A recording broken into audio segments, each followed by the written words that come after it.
no matter how bad you think it is or how bad you've imagined it to be, the reality is far worse than what you've imagined.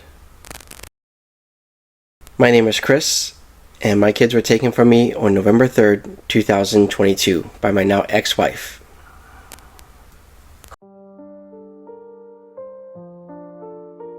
I'm sharing my story here, so hopefully anyone in a similar situation can avoid the mistakes I made. Also, because one day my daughters will get older and they may ask questions.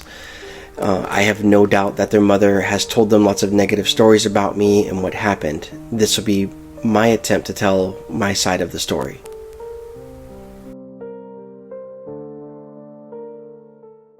I know most parents probably think about what a nightmare it would be for their children to be suddenly taken from them. I think that fear lives in the heads of most parents. But I want to let you know that no matter how bad you think it is or how bad you've imagined it to be, the reality is far worse than what you've imagined. Seeing your children ripped away from you and being powerless to stop it is not something that I am articulate enough to properly describe.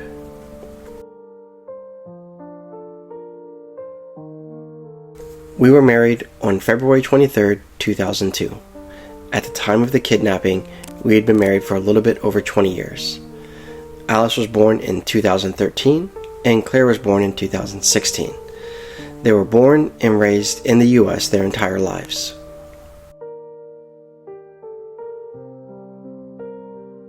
On November 3rd, 2022, while we were visiting family, she had asked me to stay at a hotel while she stayed at her parents' house.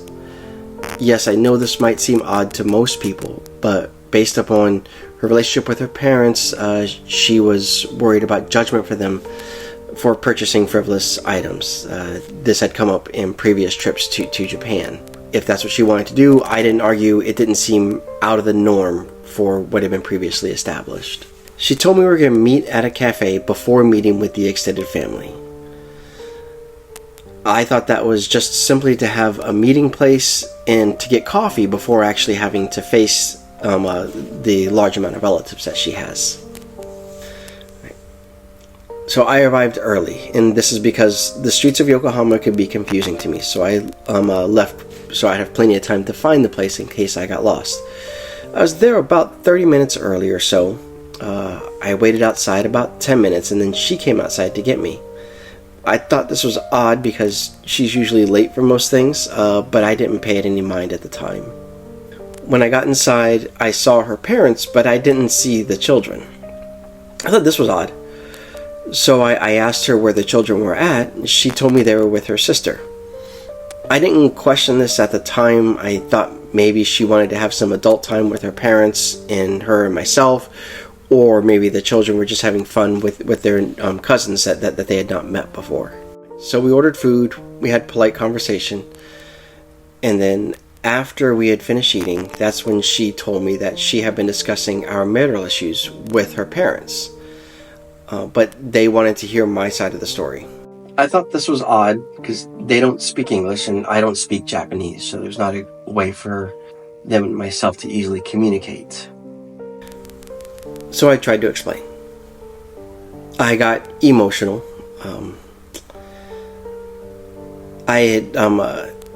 Our marriage had been falling apart for years, and this was the first time my opinion had been asked about a lot of the issues we had been having. Also, in addition to that, there was jet lag, and then also I had been taking some painkillers that were ibuprofen mixed with caffeine. So I had only been sleeping about 3 hours a night for the past 4 days at that point. So a little bit of sleep deprivation had been sitting in. Until I was overwhelmed with emotion. Then she pulled out the divorce papers. She had already signed them. And then she asked me to sign them.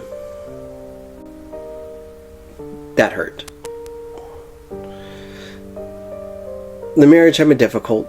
We had talked about getting a divorce, but we agreed to work together to make sure the kids were taken care of and that they would not lose access to either one of their parents. We had talked about taking some time to clean things up so the divorce process would not leave us destitute. We weren't exactly in a good place, but we had not reached an actual agreement to dissolve our marriage at this point. I was hurt. I didn't think I had a choice. She wanted a divorce in front of her parents, and her parents wanted me to divorce her. Yes, I signed the paper.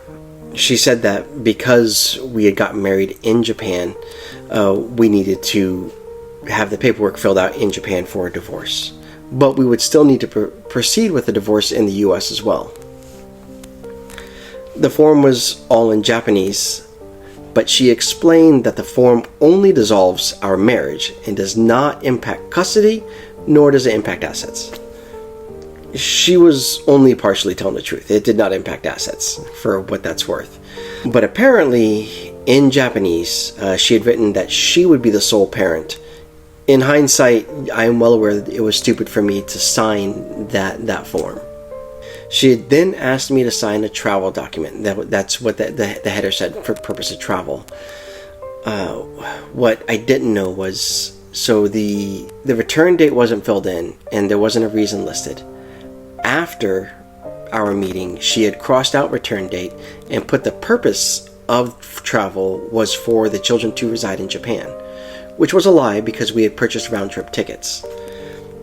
Then she pulled out a third document. This one was in plain English. It was written in a letter format where it simply stated that I would give up any rights or custody of the children, and that I would allow her to be the sole parent. I told her to go to hell. I said, I'm not signing that, and I will never sign that. And she's crazy if she thinks I'm going to sign that paperwork, or that document, sorry. I spent the next hour and a half trying to appeal to her. I asked if she'd be coming back with me to the US on November 5th, like we had planned, but nothing changed. I didn't believe this was real at the time. How could you believe that, you're there for a family vacation, and then all of a sudden you're losing access to your children? I'm their father. I raised them. I had been the primary caregiver for both of them. I didn't know, and I didn't believe that my rights as a parent, as a father, could mean nothing, which apparently they didn't mean anything to her or to the system at this point. If you've done any research on the matter, you would have probably come across a lot of the same articles I've come across that basically say that as a foreigner, you don't have any rights in Japan. I now know that this is not exactly true, but it was my understanding at the time that she was taking my children, and there was absolutely nothing I could do about it, other than ask and beg for her to return with the children. At the end of the meeting, I was forced to agree to basically anything she wanted, just so I wouldn't lose access to my children.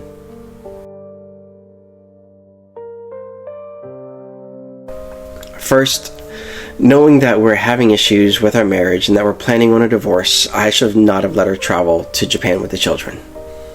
And this next one seems obvious now. I should not have signed any papers that I did not understand. I made a huge mistake in trusting her. Also, the very next day, the first thing I should have done was gone to the US Embassy and asked for assistance. I don't know if this would have helped or not, but while I was still in the country, there was a better chance that they could have done something right away. Until the moment I left Japan to return to the States, I was hoping to see my children on the plane and at the airport. I remember looking up every time I heard kids at the airport. I remember scanning the crowd at the airport looking for my children. I was watching the escalator that led down to my gate with eager anticipation, hoping to see my children. I held out hope until the door closed. And when the door closed, my heart sank. I was a complete wreck on the flight.